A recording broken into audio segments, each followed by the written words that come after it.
السلام علیکم ورحمۃ اللہ وبرکاتہ۔ الحمد للہ نحمده ونستعینه ونستغفره ونؤمن به ونتوکل علیہ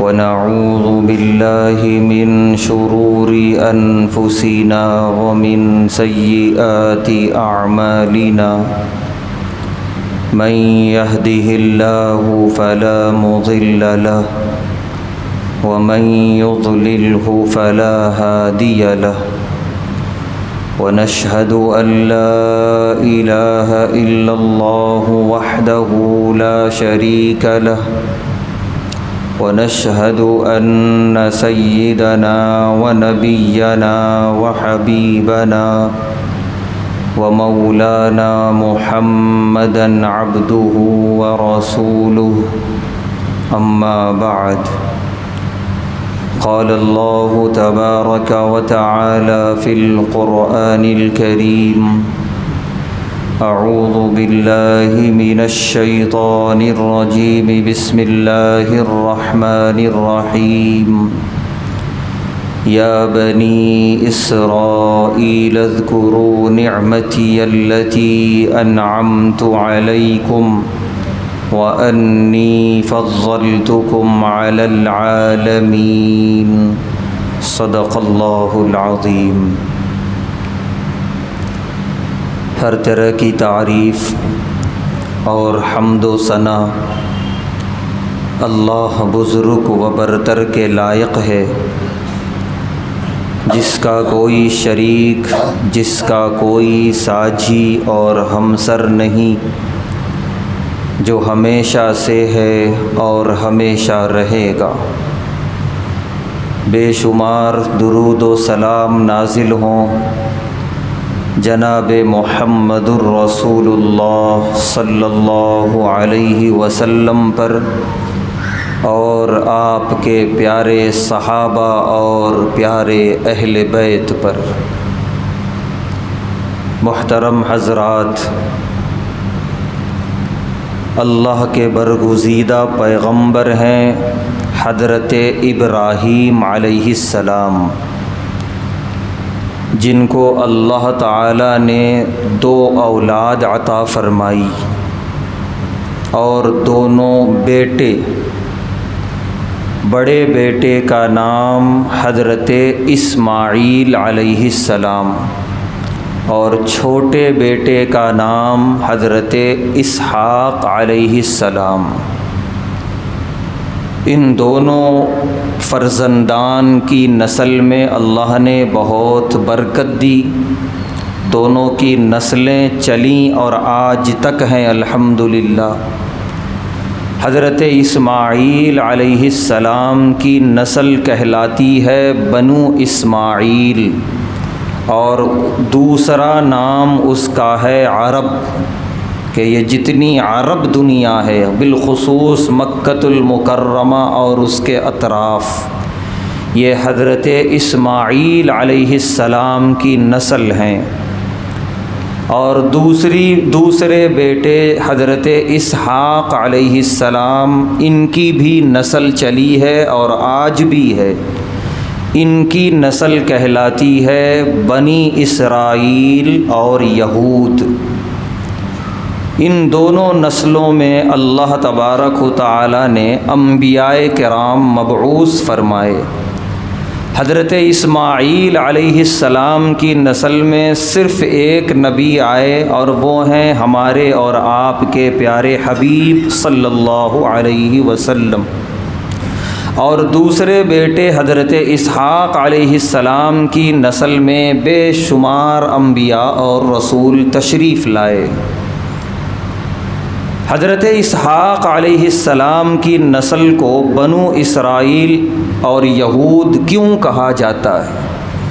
کیونکہ حضرت اسحاق علیہ السلام کے بیٹے ہیں حضرت یعقوب علیہ السلام، اور حضرت یعقوب علیہ السلام کا لقب تھا اسرائیل، سریانی زبان میں، جو اس وقت ان کی زبان تھی جس زبان میں تورات نازل ہوئی۔ اسرائیل کے معنی ہیں اللہ کا بندہ، جیسے عربی میں عبد اللہ، اس کا معنی ہے اللہ کا بندہ، اسی طریقے سے اسرائیل کا معنی اس زبان میں تھا اللہ کا بندہ۔ یہ حضرت یعقوب علیہ السلام کا لقب تھا۔ تو نتیجہ یہ ہوا کہ جو نسل چلی ہے تو وہ بنی اسرائیل کہلائی، یعنی اسرائیل کی ذریت اور ان کا خاندان۔ یہود دوسرا نام ہے اسی قوم کا۔ یہود اس کا نام اس لیے پڑا کہ حضرت یعقوب علیہ السلام کو اللہ نے 12 بیٹے دیے تھے، ہم سب جانتے ہیں، جس میں سب سے چھوٹے بیٹے کا نام حضرت یوسف علیہ السلام، سب سے بڑے بیٹے کا نام تھا یہودا۔ اس بڑے بیٹے کی طرف منسوب کر کے پوری قوم کو یہودی کہا جاتا ہے۔ تو بنی اسرائیل کہا جاتا ہے حضرت یعقوب علیہ السلام کے لقب کی وجہ سے، اور یہودی کہا جاتا ہے یعقوب علیہ السلام کے بڑے بیٹے یہودا کی وجہ سے۔ تو ان دو وجوہات کی بنا پہ اس قوم کو 2 ناموں سے آج بھی ہم یاد کرتے ہیں، ایک اسرائیلی اور دوسرا یہودی۔ حضرت ابراہیم علیہ السلام نے اپنے ان 2 بیٹوں کو 2 مقدس زمینوں میں آباد کیا۔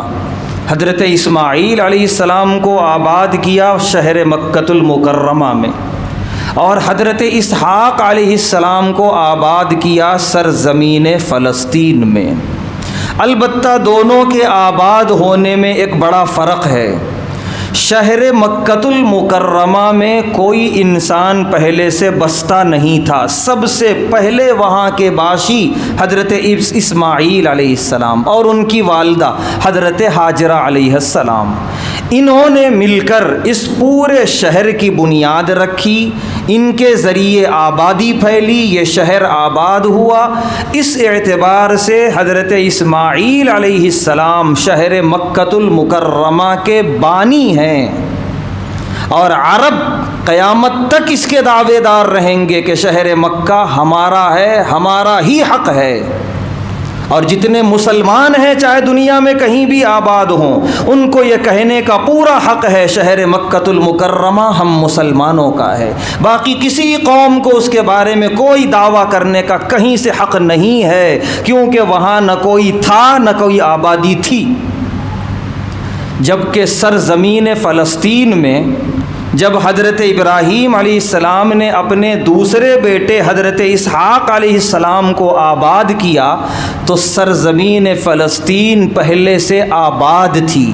یہ فرق ہمیں ملحوظ رکھنا اس وقت ضروری ہے۔ سرزمین فلسطین پہلے سے آباد تھی، وہاں ہجرت کر کے تشریف لائے تھے حضرت ابراہیم علیہ السلام۔ تو حضرت اسحاق علیہ السلام اور ان کی آنے والی ذریت فلسطین کی بانی نہیں ہے، مہاجر کی حیثیت سے وہ وہاں تشریف لائے۔ اصل کون تھے باشندگان سرزمین فلسطین کے؟ تاریخ کے کتابوں میں لکھا ہے عرب تھے۔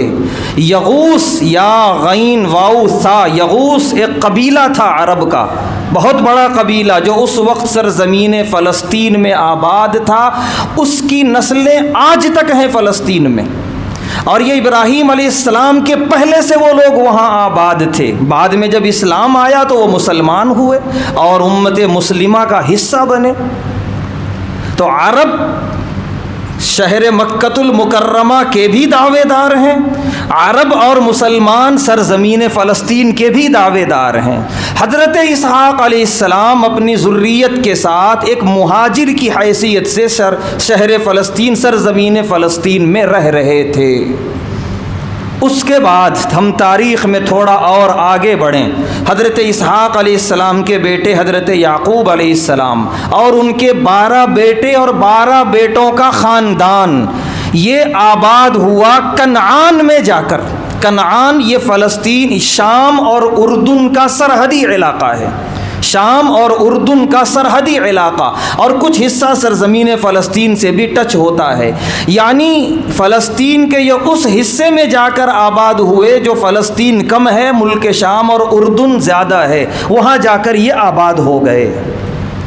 اس کے بعد ہم اور آگے چلیں، حضرت یعقوب علیہ السلام کے سب سے چھوٹے بیٹے حضرت یوسف علیہ السلام، ان کے ساتھ جو ہوا، بھائیوں نے حسد میں انہیں کنویں میں پھینک دیا، سارا سورہ یوسف میں تفصیل موجود ہے۔ مصر لائے گئے حضرت یوسف علیہ السلام، مصر میں ایک طویل وقت گزارا، یہاں تک کہ ایک وقت آیا کہ وہ مصر کے بادشاہ بنے۔ مصر کے بادشاہ بننے کے بعد سورہ یوسف کے اخیر میں اللہ نے یہ ذکر کیا کہ حضرت یوسف علیہ السلام نے اپنی پوری ذریت اور پورے افراد خاندان کو کنعان سے مصر بلا لیا۔ یہ جو یہودی قوم ہے، یہ اس کا جو پورا جد امجد ہے، یعنی یعقوب علیہ السلام اور ان کا پورا افراد خاندان، کیونکہ یہ قوم وہیں سے شروع ہوئی ہے، یعقوب علیہ السلام سے پہلے اس قوم کا وجود بھی نہیں تھا۔ قرآن نے بھی اس کو کہا ہے کہ ما کان ابراہیم یہودیا ولا نصرانیا، کہ ابراہیم علیہ السلام نہ یہودی تھے نہ عیسائی تھے۔ تو یہودیت کہاں سے پیدا ہوئی؟ ابراہیم علیہ السلام کے بعد، اسحاق علیہ السلام کے بعد یعقوب علیہ السلام سے۔ تو حضرت یعقوب علیہ السلام یہ جد امجد ہیں یہودی قوم کے، یہ پورے کے پورے منتقل ہو گئے کنعان سے مصر کی طرف حضرت یوسف علیہ السلام کے بادشاہت کے دور میں۔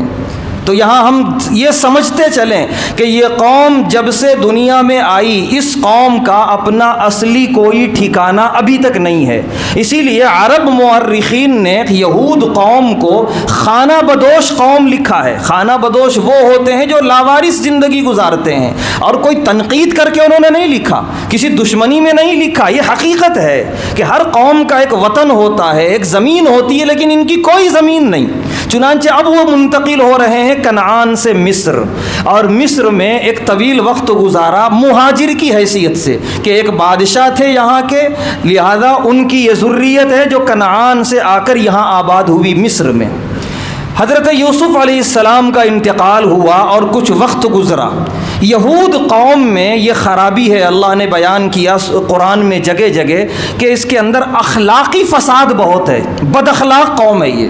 چنانچہ وہی بد اخلاقی پہ یہ اتر آئے مصر میں رہتے ہوئے۔ اللہ نے سزا یہ دی، مصر میں فرعون نامی ایک بادشاہ پیدا کیا۔ اس فرعون نے مصر کی حکومت سنبھالی، اور یہ جتنے بنی اسرائیلی آباد تھے مصر میں سب کو غلام بنا دیا، سارے کے سارے غلام بن گئے مصر میں فرعون کے۔ آئے تھے کس حیثیت سے؟ بادشاہ کے افراد خاندان ہونے کی حیثیت سے آئے تھے، اور جو آئے تھے اصل میں وہ سب کا انتقال ہو گیا، ان کی نسلیں تھیں مصر کے اندر انتہائی بد اخلاق۔ نتیجہ یہ ہوا کہ فرعون نے ان کو غلام بنا لیا، بدترین سزا دی، اور ایک لمبا وقت گزارا ہے بنی اسرائیل نے سرزمین مصر میں غلامیت کے ساتھ۔ ایسی غلامی کہ اگر ہم پڑھیں تو ہمیں پتہ چلے گا کہ کتنے بدترین تھے یہ لوگ، اور کتنے بدترین گڑھے میں اتار دیا تھا اس فرعون نے ان لوگوں کو۔ اس کے بعد اللہ تعالیٰ نے اس قوم پر ایک احسان کیا جس کا ذکر سورہ قصص میں ہے، وَنُرِيدُ أَن نَّمُنَّ عَلَى الَّذِينَ اسْتُضْعِفُوا، کہ ہمارا ارادہ ہوا کہ ہم کچھ احسان کریں اس قوم پر جو انتہائی بدترین ظلم کا شکار تھی، فرعون کے ظلم کا۔ احسان اللہ نے یہ کیا کہ ان میں ایک نبی پیدا کیا، حضرت موسیٰ علیہ السلام۔ حضرت موسیٰ علیہ السلام کی ایک طویل تفصیل ہے پوری، کس طریقے سے ان کی پیدائش اور کس طریقے سے پیدا ہونے کے بعد کے حالات وغیرہ، وہ ساری تفصیلات سورہ طٰہٰ میں موجود ہیں۔ ایک وقت آیا کہ حضرت موسیٰ علیہ السلام نے اس پوری قوم بنی اسرائیل کو فرعون کی غلامیت سے نکال کر مصر سے راہ فرار اختیار کیا، فرعون سے بچایا۔ اور وہ سارا واقعہ ہمیں معلوم ہوگا کہ جب فرعون نے پیچھا کیا دریائے قلزم میں، اللہ نے اس قوم کے لیے راستے بنائے، اور انہی راستوں پہ جب فرعون اترا تو اللہ نے پانی کو مل جانے کا حکم دیا اور فرعون ڈوب گیا۔ ان بنی اسرائیلیوں کی آنکھوں کے سامنے یہ سب کچھ ہوا۔ کیا یہ معمولی احسان تھا اللہ تعالیٰ کا؟ کہاں سے اللہ نے کس غلامیت سے انہیں نکالا، اور جو غلام بنا کے رکھا تھا بدترین، اللہ نے اس کو سزا دی دریائے قلزم میں ان کی آنکھوں کے سامنے۔ اس کے بعد وہاں سے حضرت موسیٰ علیہ السلام اس قوم کو لے کر نکلے ہیں۔ درمیان میں بہت سارے واقعات ہوئے، حضرت موسیٰ علیہ السلام کو بڑی تکلیفیں پیش آئیں اس قوم سے، لیکن ایک وقت ایسا آیا جس کا ذکر اللہ نے سورہ مائدہ میں کیا۔ اللہ نے فرمایا ہم اس قوم پر ان کی ہزار خرابیوں کے باوجود ایک اور احسان کرنا چاہتے ہیں۔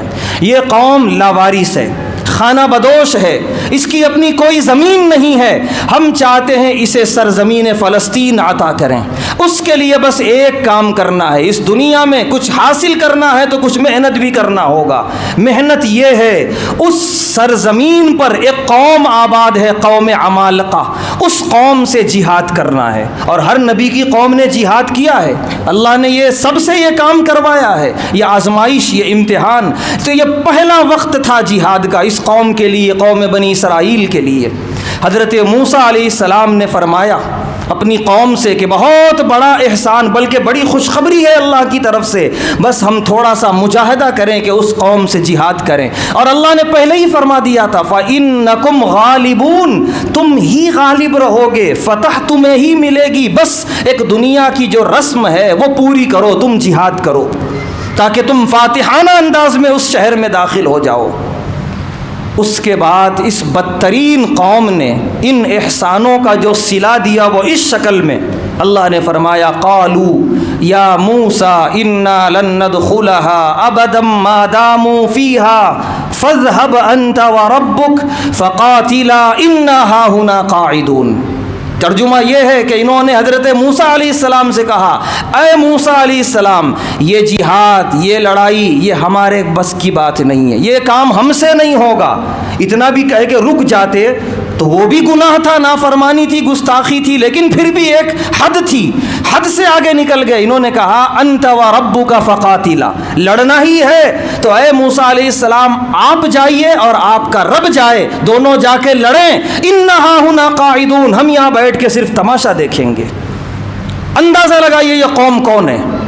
اب اس سے زیادہ اور کیا بتا سکتا ہے بتانے والا؟ اللہ نے اتنی بڑی پول کھول کے رکھ دی، نبی سامنے موجود ہیں، رسول سامنے موجود ہیں، ابھی آنکھوں سے دیکھا ہے اتنا بڑا معجزہ فرعون کو ڈوبتے ہوئے، اور کیا چاہیے تھا اللہ کا اطاعت گزار بننے کے لیے، اور کیا چاہیے تھا نبی کا فرما بردار بننے کے لیے، لیکن یہ بدترین قوم، یہ گستاخانہ جواب جو اللہ کا نبی کا نہیں ہوا وہ کبھی کسی کا نہیں ہو سکتا، نہ کسی عالمی قانون کا، نہ کسی قوم کا، نہ کسی حکمراں کا، کسی کا نہیں ہو سکتا۔ یہ مغضوب علیہم ہے، اللہ کا غضب ہے، اللہ کی لعنت ہے اس قوم پر۔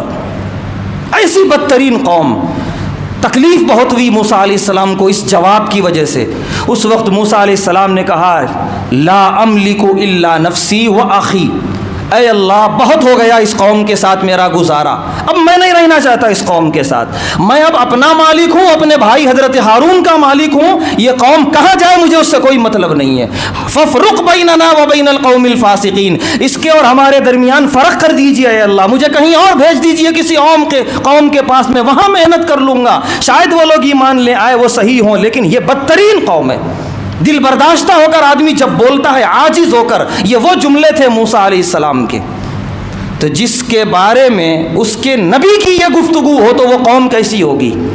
اور کیا تھے ہمارے صحابہ، الحمدللہ۔ بدر کے موقع پہ کیا کہا تھا صحابہ نے؟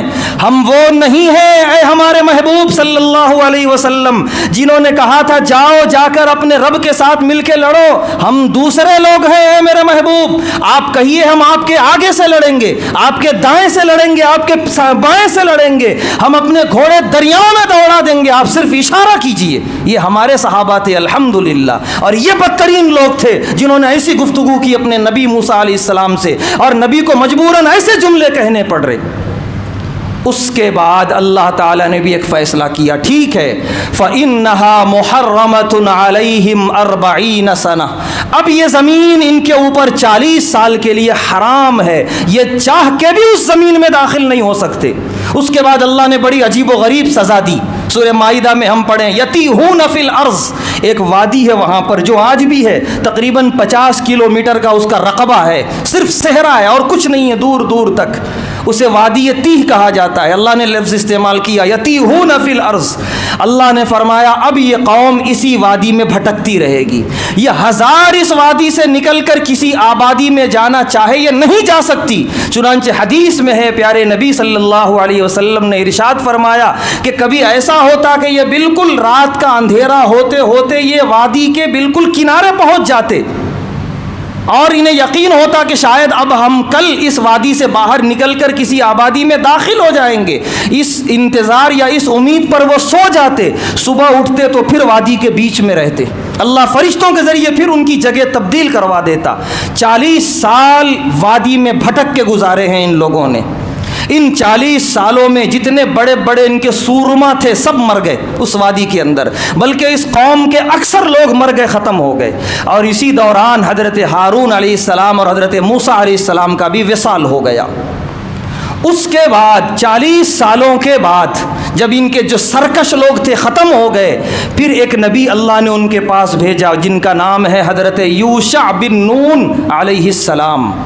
وہ نبی نے بڑی دعائیں کی اللہ سے کہ اے اللہ جو سرکش تھے وہ تو ختم ہو گئے، وہ تو آپ کے عذاب میں پہنچ گئے، مر گئے، اب یہ چند لوگ ہیں ان پر رحم کر دیجئے، کرم کر دیجئے، اس وادی سے انہیں نکال دیجئے۔ بڑی دعائیں کی اس نبی نے۔ اللہ تعالیٰ نے حکم یہ دیا کہ ٹھیک ہے انہیں اس وادی سے لے کر نکلیے، فلسطین میں پناہ گزیں کی حیثیت سے رہیے۔ پہلے تو میں دے رہا تھا پوری سلطنت، پوری ملکیت دے رہا تھا اس زمین کی، لیکن ان کے بڑوں نے سرکشی دکھائی تو اب اس کی سزا ان کے چھوٹوں کو یہ ملے گی کہ آبادی ملے گی رہنے کے لیے، لیکن ذاتی نہیں، پناہ گزیں کی حیثیت سے وہاں رہیں گے۔ چنانچہ اس نبی کی دعا کے ذریعے کم سے کم اتنا اللہ نے احسان کیا کہ یہ فلسطین میں داخل ہوئے اور وہاں ایک پناہ گزیں کی حیثیت سے رہنے لگے۔ باقی جو اصل باشندگان تھے وہ رہ رہے تھے سرزمین فلسطین میں، وہاں ان کی آبادی بڑھنی شروع ہوئی اور ایک طویل وقت گزرا۔ پھر ان کے اندر وہی فساد، وہی بگاڑ کہ یہ جہاں بھی رہتے ہیں اپنے محسنوں کے خلاف ہی یہ تلواریں نکالتے ہیں اور آوازیں نکالتے ہیں۔ جس قوم نے ان کو پناہ دی انہی کے خلاف ہوئے یہ لوگ، اور وہ قوم بعد میں چل کر انہوں نے عیسائی مذہب قبول کیا اس قوم نے۔ نتیجہ یہ ہوا کہ ایک عیسائی بادشاہ بخت نصر، ہم تاریخ پڑھیں، بڑا بدترین ظلم کیا ہے اس نے اس قوم بنی اسرائیل پر۔ پوری فوج ملک روم سے لے کے نکلا ہے اور فلسطین میں داخل ہوا اور ایسی تباہی مچائی، ایسا قتل عام یہودیوں کا۔ اسی وقت یہ ہوا تھا کہ مسجد اقصیٰ کے اندر گھس گئے تھے یہ لوگ اپنے آپ کو بچانے کے لیے۔ اس بادشاہ کی فوج نے مسجد اقصیٰ کے دروازے بند کر کے اندر قتل عام کیا اور مسجد اقصیٰ کی دیواریں، منبر و محراب بالکل خون سے سرخ ہو گئے تھے۔ ایسا قتل عام ہوا یہودیوں کا، بنی اسرائیلیوں کا، ایک عیسائی بادشاہ بخت نصر کے ذریعے۔ اس کے بعد جو بچے جہاں بھاگ سکتے تھے وہاں بھاگے، جہاں جس کو پناہ مل سکتی تھی انہوں نے پناہ حاصل کی اور دنیا کے مختلف علاقوں میں پھیل گئے، منتشر ہو گئے وہ لوگ۔ ایک بدترین سزا عیسائیوں کے ذریعے جو ملی ہے یہودیوں کو۔ اس کے بعد ایک طویل وقت گزرا، وہاں پر عیسائی تھے سرزمین فلسطین میں اور مسلمان تھے، یہودی نہیں۔ ہاں وہ آ سکتے ہیں، زیارتیں کر سکتے ہیں انبیاء کرام کی، باقی اس کے علاوہ وہاں رہنے کی اجازت نہیں۔ حضرت عمر بن خطاب رضی اللہ تعالی عنہ کا دور خلافت آیا اور سرزمین فلسطین فتح ہوا، مکمل عیسائیوں سے مسلمانوں کے ہاتھ میں آیا بغیر کسی جنگ و جہاد کے۔ اس کے بعد ایک پورا معاہدہ نامہ لکھوایا تھا حضرت عمر بن خطاب رضی اللہ تعالی عنہ نے۔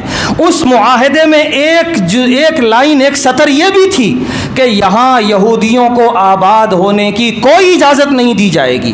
عیسائی رہ سکتے ہیں کیونکہ ان کے رہنے کا ثبوت ہے وہاں پر، مسلمان تو بہت شروع سے رہتے آ رہے ہیں، ابراہیم علیہ السلام سے پہلے سے بھی۔ ہاں مسلمان نہیں تھے اس وقت، بعد میں اسلام قبول کیا، لیکن وہ خاندان یغوث پہلے سے رہتا آ رہا ہے، لہذا وہ بھی رہے گا، عیسائی بھی رہیں گے، لیکن یہودیوں کو یہاں رہنے کی بالکل اجازت نہیں دی جائے گی۔ عیسائیوں نے راضی برضا، خوشی بخوشی دستخط کیے اور اس کے بعد سرزمین فلسطین پر الحمدللہ اسلامی حکومت قائم ہو گئی، جو 1350 سال تک بغیر کسی رکاوٹ کے جاری رہی۔ درمیان میں تھوڑے کچھ قبضے ہوئے، حضرت سلطان صلاح الدین ایوبی رحمۃ اللہ علیہ کے ذریعے اللہ نے وہ قبضہ ختم کرایا۔ پھر اس کے بعد ادھر ہماری خلافت عثمانیہ ختم ہو گئی، بڑی سازش کے تحت وہ خلافت ختم کر دی گئی 1917 میں، اور ایک بڑا حصہ خلافت عثمانیہ کا برطانوی حکومت کے زیر اثر آیا۔ اس وقت برطانوی حکمرانوں نے یہ آواز لگائی کہ یہودی جو دنیا کے مختلف علاقوں میں آباد ہیں، اگر وہ چاہیں تو سرزمین فلسطین میں آ کر رہ سکتے ہیں، ہماری اجازت ہے، کیونکہ مسلمان کی اجازت کی ضرورت نہیں، ان کی خلافت ختم ہو چکی ہے۔ اب یہاں عیسائیوں اور یہودیوں میں قربت شروع ہوئی، کیوں؟ مسلمان کو ہمیشہ کے لیے کمزور کرنے کے لیے، آئندہ ان کی خلافت نہ بننے پائے، لہذا اس کا آغاز سرزمین فلسطین سے کیا جائے۔ تو بہت آہستہ آہستہ یہ کارروائی اندر اندر شروع ہوئی، یہاں تک کہ 1947 میں باقاعدہ اقوام متحدہ کی طرف سے ایک ناجائز اسرائیلی ریاست کے قیام کا اعلان کر دیا گیا، اور بہت چیخے فلسطینی۔ لیکن صحیح بات یہ ہے کہ اس میں اصل جو قصوروار ہیں اس وقت کے مسلم حکمراں، عرب حکمراں، جن کی خاموشی، جن کی نظر اندازی، چاہے اس کے بدلے میں انہوں نے کچھ بھی لیا ہوگا، اپنی کرسیاں پکی کرا لی ہوں گی، اپنے عہدے مضبوط کرا لیے ہوں گے، لیکن جو یہ پہلا چھرا گھونپا گیا یہ ان کی خاموشی کی وجہ سے، اور پھر وہاں سے باقاعدہ ان کے خیمے لگنے شروع ہوئے اسرائیلیوں کے لیے، ان کو پناہ دینی شروع ہوئی، اور آہستہ آہستہ انہوں نے اپنا قدم جمانا شروع کیا۔ اچانک نہیں، 40-50 سال اس حال میں گزرے، لیکن ہمارے مسلم حکمراں اور عرب حکمراں نیند سے نہیں جاگے، یہاں تک کہ یہ ایک مضبوط ریاست بنی، اتنی مضبوط بنی جتنے عرب بھی مضبوط نہیں ہیں۔ نتیجہ یہ ہے کہ آج ہر عرب حکمراں یہودی سے ڈرا رہتا ہے، یہودی طاقت سے، ان کی ریاست سے ڈرا سہما رہتا ہے کہ وہاں سے کوئی سازش ہوئی تو ہماری کرسی ہلے گی۔ یہ نتیجہ کر دیا۔ ان 40-50 سالوں میں، 70 سالوں میں فلسطینیوں نے بہت چیخا، آوازیں لگائیں، اقوام متحدہ کے دروازے کھٹکھٹائے، عرب حکمرانوں سے اپیل کی، بس خالی عارضی طور پہ تسلی کی باتیں ہوتی، دلاسا دیا جاتا، اس قوم سے صلح کی بات کی جاتی جس قوم نے نہ اپنے نبی کی مانی، نہ اپنے رسول کی مانی، نہ اللہ کی مانی، نہ ہمارے پیارے نبی صلی اللہ علیہ وسلم سے صلح کر کے وفاداری کا ثبوت دیا، اس قوم سے بار بار صلح اور معاہدے کی باتیں کی جاتی، آج صلح ہوئی کل توڑی جاتی، کل صلح ہوئی پرسوں توڑی جاتی، نتیجہ یہ ہوا ہر دن کوئی نہ کوئی نقصان۔ اور سچ بات یہ ہے، یہ ہم نے نہیں، جو تحقیق سے باتیں بتاتے ہیں اہل علم، انہوں نے کہا کہ گزشتہ سال 1.5 سال سے پانی سر سے اونچا تھا، کہ وہ اپنی آبادیاں اور اپنا گھیرا بہت تیزی سے بڑھاتے جا رہے تھے۔ پورے فلسطین میں آدھے سے بھی کم میں رہ گئے ہیں مسلمان، اور آدھے سے زیادہ پر قابض ہو گئے ہیں وہ، اور اس میں بھی انہیں چین سکون نہیں، بڑھتے ہی جا رہے ہیں۔ جتنے سرحدی علاقوں پر آباد ہیں مسلمان، کسی بھی مسلمان کے گھر کا دروازہ کھٹکھٹاتے اور 3 دن کی مہلت دیتے کہ گھر خالی کر دو، یہ ہمارا ہوگا 3 دن کے بعد سے، اگر خالی کر کے دے دیے تو ٹھیک، نہیں دیے تو زبردستی خالی کروایا جاتا، احتجاج کرنے والوں کو جیل اور قید میں ڈال دیا جاتا، طرح طرح کی سزائیں دی جاتی، نہ جانے کیا کیا ہوتا۔ یہ ہر دن ہو رہا تھا، پانی سر سے اونچا تھا۔ جب آدمی کی ساری امیدیں ٹوٹتی ہیں تو وہ پھر اتر جاتا ہے۔ بالکل صاف انداز میں فلسطینیوں کے پاس دینے کے لیے ایک جان ہے صرف، اور ہتھیلی پہ لیے رہتے ہیں وہ ہمیشہ، اور خوشی خوشی دیتے ہیں الحمدللہ۔ 2 گھنٹوں کے اندر جو انہوں نے کارروائی کی ہے، ان کے پاس دینے کے لیے جان تھی، الحمدللہ دے دی اور امر ہو گئے۔ فریق مخالف کے پاس کیا کیا تھا جس میں سے ایک کو بھی دینے کو تیار نہیں تھا، وہ ان کا غرور، ان کا تکبر، ان کی خدائی اکڑ، اور اپنی خفیہ ایجنسیوں کے بارے میں ایسے دعوے کہ غزہ میں جو بچہ پیدا ہوتا ہے، پیدا ہونے سے مرنے تک اس کی ہر حرکت و نقلت پہ ہماری نظر رہتی ہے، ایسے دعوے اور ایسی خفیہ ایجنسیاں جس کا ایک ڈر بٹھایا تھا انہوں نے دنیا پہ، الحمدللہ ان مٹھی بھر لوگوں نے 2 گھنٹے کے اندر ساری پول کھول کے رکھ دی، ان کا غرور توڑا، ان کی خدائی توڑی، ان کا سارا تکبر چکنا چور کیا، اور لائف آ کر کہنے پہ مجبور کیا کہ ہم مارے جا رہے ہیں، ہم میدان جنگ میں ہیں، لوگ ہمارا ساتھ دیں۔ کہاں گئی تمہاری خدائی، کہاں گئی تمہاری اکڑ؟ رب کعبہ کی قسم میرے رب نے صحیح کہا تھا ولا تہنوا ولا تحزنوا وانتم الاعلون ان کنتم مؤمنین۔ کس نے کہا تم مغلوب رہو گے؟ کس نے کہا تم صرف مارے جانے کے لیے پیدا ہوئے ہو؟ کس نے کہا تم صرف ذلیل و رسوا ہونے کے لیے پیدا ہوئے ہو؟ آ جاؤ کبھی ہتھیلی پہ جان رکھ کے، کبھی کہہ دو کہ اے رب تو میرا اور میں تیرے لیے، پھر دیکھو میری مدد نہ آئے تو کہنا۔ ساری طرف سے یہی آواز لگائی جا رہی ہے، یہ صرف اللہ کی مدد سے ہوا، یہ صرف اللہ کی مدد سے ہوا۔ رب کعبہ کی قسم سارے عرب مل کے جو نہیں کر سکتے تھے، مٹھی بھر لوگوں نے وہ کر کے دکھا دیا۔ سلام ہے ان کی بہادری کو، سلام ہے ان کے اس عزم اور حوصلے کو۔ اور وہ تیار تھے پہلے سے کہ یہ فریق مخالف، یہ یہودی زمین پر ہم سے کبھی بھی دو بدو سامنا نہیں کر سکتا۔ یہ فضا میں آئیں گے بزدلوں کی طرح اور معصوموں پہ بمباری کر کے چلے جائیں گے، اور وہی کر رہے ہیں۔ یہ پہلے سے تیار تھے الحمدللہ وہ لوگ۔ ہمت ہے تو زمین پہ دو بدو سامنا کر کے دکھائیں۔ ہم بہت دور بیٹھے ہیں، اتنا آسان نہیں ہے جو مناظر ہم دیکھ رہے ہیں۔ گرا ہوا گھر کا ملبہ، بیٹھا ہوا باپ اپنے معصوم بچے کی لاش کو لے کر بار بار چہرہ دیکھ رہا ہے۔ سلام ہے اس باپ کو اور اس شہید اولاد کو جنہوں نے سب کچھ دے دیا، اپنا گھر بھی دے دیا، اپنی ملکیت بھی دے دی، اپنی جان بھی دے دی، لیکن رب کعبہ کی قسم مسجد اقصیٰ کی 1 انچ زمین پر سودا کرنے کے لیے تیار نہیں۔ تم ہم سے 1000 بہتر ہو، ہم قبرستانوں کی زمینیں قبضہ کر رہے ہیں، معاف کرے اللہ، ہم وقف کی جائیدادیں بیچ کھا رہے ہیں، تم 1000 افضل ہو ہم سے۔ قبلہ اول کے لیے نہ جانے کتنے تم نے شہید کیے اور جنت تک پہنچایا، اور نہ جانے ابھی کتنے جنت تک تم پہنچا رہے ہو۔ کوئی اگر دیکھنا چاہتا ہے اسلام زندہ مذہب ہے، دیکھ لے سرزمین فلسطین کو۔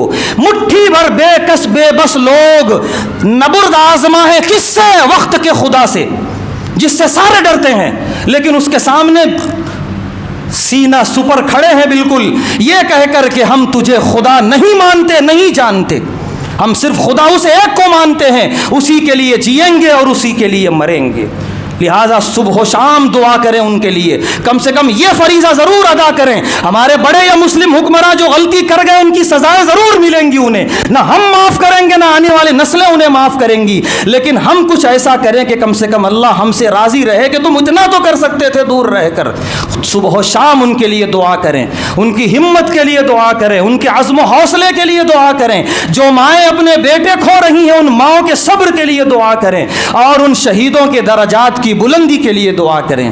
لہذا انشاءاللہ آج نماز جمعہ کی دوسری رکعت میں رکوع سے اٹھنے کے بعد قنوت نازلہ پڑھی جائے گی، پورے خشوع اور خضوع کے ساتھ آمین کہیں، نہ جانے کس کی آمین میں اثر ہو اور اللہ قبول کریں اور اللہ کی مدد پر اور مدد آئے اور انشاءاللہ اللہ انہیں غالب کرے۔ اور یہ بات تو بالکل یقین کے ساتھ کہہ کے میں اپنی بات ختم کرتا ہوں، وہ ایک خدا کا دنیا کے سارے خدا مل جائیں، فلسطین کو شکست ہونے والی نہیں ہے، کیونکہ یہ اللہ کا وعدہ، اللہ کے رسول صلی اللہ علیہ وسلم کا وعدہ ہے کہ اصل تو فیصلہ عیسیٰ علیہ السلام کے آنے کے بعد ہوگا، اور عیسیٰ علیہ السلام کے آنے تک وہ قوم رہے گی ہر حال میں، چاہے تم کچھ بھی کر لو، وہ ختم ہونے والی نہیں ہے، وہ بھاگنے والی نہیں ہے، اور وہ فنا ہونے والی نہیں ہے۔ یہ اللہ کا وعدہ ہے، بالکل پورے یقین کے ساتھ اللہ تبارک و تعالیٰ سے دعا کریں۔ اللہ تعالیٰ سے دعا ہے اللہ تعالیٰ ان مجاہدین کو، ان سینہ سپر مضبوط لوگوں کو اور ہمت عطا فرمائے، جو زخمی ہو رہے ہیں انہیں جلد سے جلد سے صحت کاملہ عاجلہ عطا فرمائے، جو شہید ہو رہے ہیں ان کے درجات کو بلند عطا فرمائے، اور ہر اعتبار سے ساری دنیا میں اسلام کو غالب فرمائے۔ وآخر دعوانا الحمد للہ رب العالمین۔